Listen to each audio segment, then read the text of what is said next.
here is the real reason how approaching girls that you really like during the day causes you to feel anxious, and why fear of rejection is stopping you.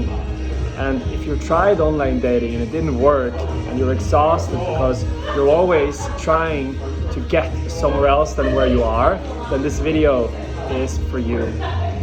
So it all stems from the fear of being enough.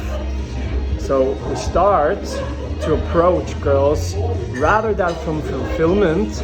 We're approaching girls to get validation. And what does this mean? It means we're doubting our own self-worth, and instead of acting on our desire for the girl, we are acting on our apparent lack of worthiness. And now, because there is this doubt, we start hesitating if our own desire is good enough. And from here, we have thoughts like, am I man enough? She will get mad if I start talking with her, and I don't know what to say. And this last thought, I don't know what to say, I've heard countless times in sessions with guys, so let's just debunk this and realize that this is not real. I had it myself, and the way that I got over it was to start journaling. So every time I saw a girl and I had this thought, which was, I don't know what to say, I would write it down on my phone. And after a while, I realized I'm writing it down so many times that it's just a thought. So, because, I mean, do you ever actually don't know what to say?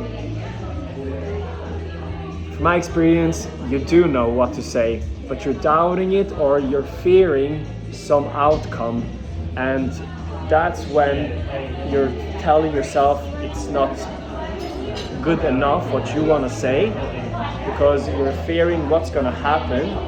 And then it's easier to just say, I don't know, than facing this demon, which is that outcome which you don't know what is. So I realized that my demon was trusting myself, which manifested in not trusting others and in not trusting life. So it was this fear of letting go of control and just let life happen. And if you're someone who always keeps himself busy, because if you're not doing anything, well, then you might just end up facing this something which you have been avoiding.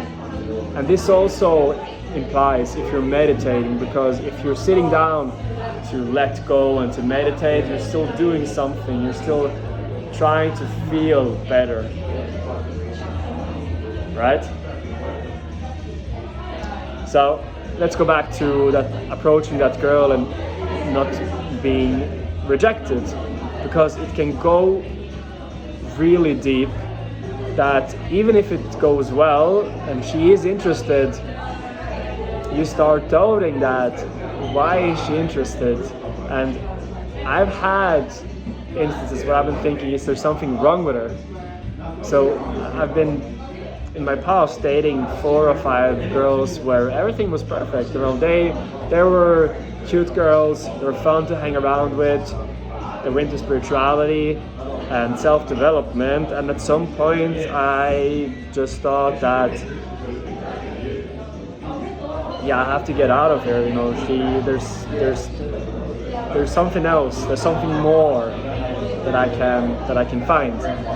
And this also stems from the fear of intimacy, which can be another fear of rejection. For example, I had my heart broken when I was very early, and after that I never really opened my heart to love again. So because of that, because I was afraid to have it broken again. Now that's my story. Think of you. Why are you escaping? Why are you afraid of rejection? Because we can argue about how our primal brain, from the early stages of our evolution of the brain, came from that in living in the tribe age, if you got rejected by someone, meant probably you would get thrown out of the tribe, which certainly meant death. But if that part of our brain has taken hundreds of thousands of years to develop, and it also needs hundreds of thousands of years more to develop, then let's focus on what we can change today. Because in itself, what does rejection mean? Rejection means not being accepted. And that's it. It's just something which is not accepted. And it can be as simple as me offering you 100 euros for a book that you have. And if you don't like that deal, you can tell me no. And that's a rejection of that offer. But I can just tell you, all right, and I can move on. Okay, you didn't want to I didn't want to sell your book to me. Well, that's fine. I'll just move on and I'll go on with my day. Or I can increase my offer and be like, okay, 150. Or I can even ask you why not, and you can tell me that, you know, this book has actually a lot of intrinsic value for me because it was my first book on when I discovered spirituality, and I've been reading this again and again and again. I wouldn't sell it, you know, for any money. And maybe by me understanding you better, then I'm not even wanting to buy it anymore because I realize this book has a lot of meaning to you. So there is no feeling anymore of rejection. So why is it then different that when we see a girl, a cute girl, and we want to talk to her? Well, first off, we're taking the rejection personally, and we believe that we are the ones who's getting rejected. But is this true? Well, how can it be? She doesn't really know you.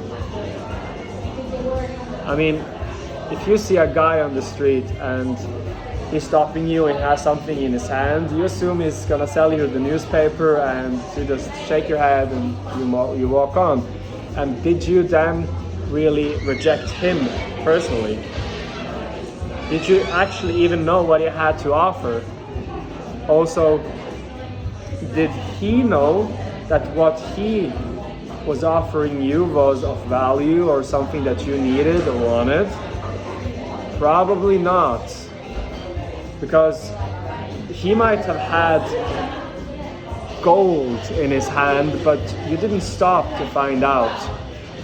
So by saying no to him, you rejected something which could have been of huge value to you, but you didn't know because you didn't understand.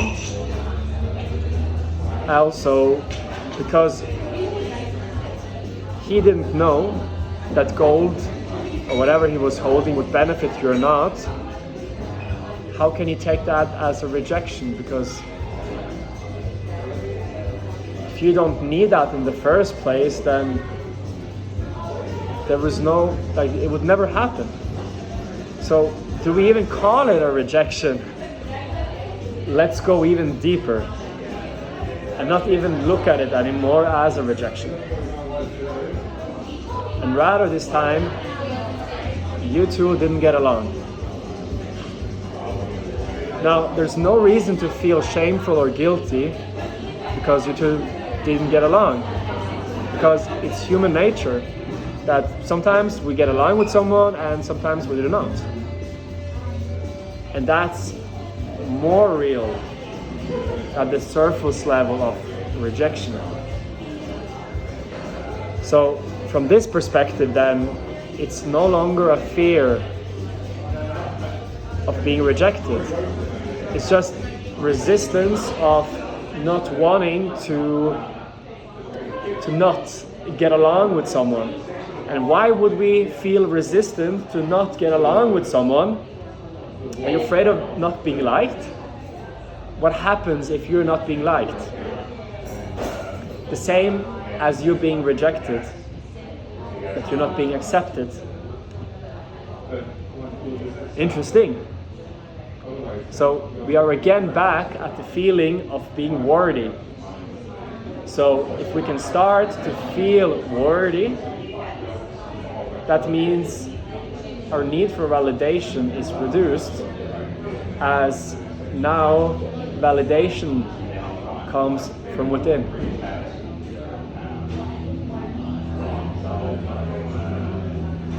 And finding this validation and worthiness from the inside is partly what we do inside my one-on-one program called Raw Authenticity, which is for ambitious men who want to approach the women you really want, say and do what you desire, and stop letting others' opinion of you stop your dreams. It's all aimed at you being able to express yourself authentically, and if others don't like it, then fine. And if you're interested in transformation, then go down below and book a meeting with me, and we'll have a chat man to man. And if I believe I can help you and our energies align, then we'll get you started right away. Also, I post more in-depth content on my Facebook, so you can find the link below and you can send me a friend request and check it out. Peace.